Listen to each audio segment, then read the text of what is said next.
Hello everyone and welcome back to my Bold and Beautiful 29 YouTube channel. I hope you guys are having a wonderful day. Before we start, please hit the subscribe button and give this video a thumbs up.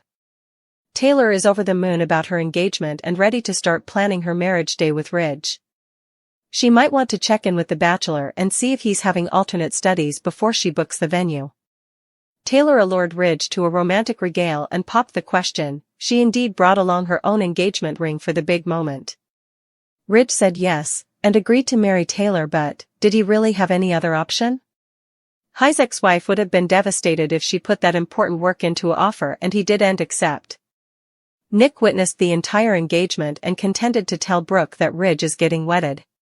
Brooke is going to cry on the captain's shoulder, and the former couple is going to start spending time together again. Despite planning his marriage to Taylor Hayes, Ridge can't hide the fact that he's jealous Brooke is hanging out with his rival and half-family. Nick and Ridge have a long and simulated history, and Nick is the last person on earth he wants to see Brooke Logan with. It wouldn't be long before Taylor catches on to the fact that her fiancé is moping around and losing sleep over another woman. Rather than taking it as the red flag it is, Taylor will most likely launch contending to get Ridge to the balcony sooner before he has a change of heart and backs out of the marriage. Taylor is reserving her marriage venue and transferring out save the dates, and she's not going to let anything stop her and Ridge Forrester's marriage day. Let Taylor know that her bachelor could get cold bases and not make it to the balcony. Taylor took the bull by the cornucopias and asked Ridge to marry her, rather than staying for her ex-husband to pop the question. Ridge was flattered by her action and accepted her offer. But Taylor is going to be much further eager to pick a date than her fiancé. Taylor is determined to lock Ridge down before she loses him to Brooke again, but she's going about it all wrong. Any seasoned cleaner bystander knows that forcing a man to marry you generally backfires, and it most probably will in this case. It wouldn't be long after their engagement that Taylor wants to start transferring out assignations and save the dates. But she's going to have a tough time getting her bachelor to settle on a date or venue. While Taylor Hayes is trying to plan a marriage without the bachelor, Ridge will be losing his marbles because Brooke is spending time with his half-family Nick again. Word on the internet is that Brooke's reunion with Nick could just be an elaborate ploy to make Ridge call off the marriage, and if that's the case, also her plan seems to be working. Ridge is setting Taylor up for a huge fall. To be fair, Taylor is ignoring red flags and looking awfully hopeless thanks to her unconventional marriage offer. Indeed so, Ridge bears some blame for making all these grand pledges that he wouldn't be suitable to keep. Despite Ridge's pledge to marry Taylor and make up for all the time they've lost, they wouldn't get their happy ending as a couple. Ridge put that ring on Taylor's cutlet and agreed to tie the knot, but it's doubtful they'll actually say promises and make it sanctioned. Grounded on where this plot is headed, Ridge stands a far better chance of marrying Brooke rather. B&B Spoilers say Ridge will pursue Brooke in Italy by late July, so he'll go up against Nick there. Nick will offer Brooke an engagement ring at some point, so that could motivate Ridge to make a marriage offer of his own. It's easy to imagine Ridge pushing Brooke to tie the knot with him, not Nick. After Ridge and Taylor's engagement falls piecemeal, Ridge may make a matrimonial switch and supplicate Brooke to be his woman. Since Brooke and Ridge have actually had enough marriages for a continuance, B&B might want to do commodity simple for them this time around. Rather of making a huge fuss over their espousal, Ridge and Brooke might go for a more intimate occasion. Maybe Brooke and Ridge could have a private form that's just the two of them plus an officiant. Also again, Ridge and Brooke could say their promises on their own and just make the news functionary laterally. There must be a reason why Taylor's suddenly so pertinacious on marrying Ridge. It may pave the way for a matrimonial exchange and Ridge's quickie Italy marriage with Brooke depending on how it all goes down. Ridge will make some marriage updates sooner or laterally. Taylor popped the question. She did it in an unconventional way, and not because she proposed. She asked the question while they were out to lunch at Il Giardino. It was indeed a special occasion. Ridge ultimately said yes, and we still have his response on our minds. Taylor has Ridge and she's been living with him at the Forrester mansion, but that's still not enough.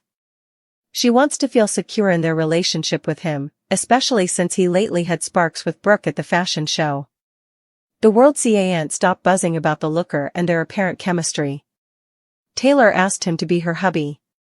She wanted to see a future between them. Ridge refocused out that he made a commitment to her, indeed if it's not on paper. They're formally in love and they're together. He assumed that would be enough. It took Ridge a long time to respond to Taylor's question. He kept beating around the backcountry. Ridge didn't jump at Taylor's question. She had to work hard to vent herself. She reminded him of everything they partake, including their beautiful family. Ridge eventually took it upon himself to snare the engagement ring and slide it onto her cutlet. He eventually accepted Taylor's offer. That's all great and awful, but why did it take him so long to say yes? Ridge remained married to Taylor up to this point. But for how long? He sure dodged around Taylor's question for a long time. His eyes narrowed the first time Taylor asked him to marry her.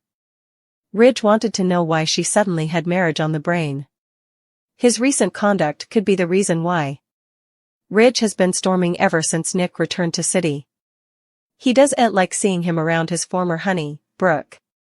Ridge still has Brooke on his mind. But he refuses to admit that. Rather, he's claiming that he doesn't trust his half-family. He might lament saying yes to Taylor.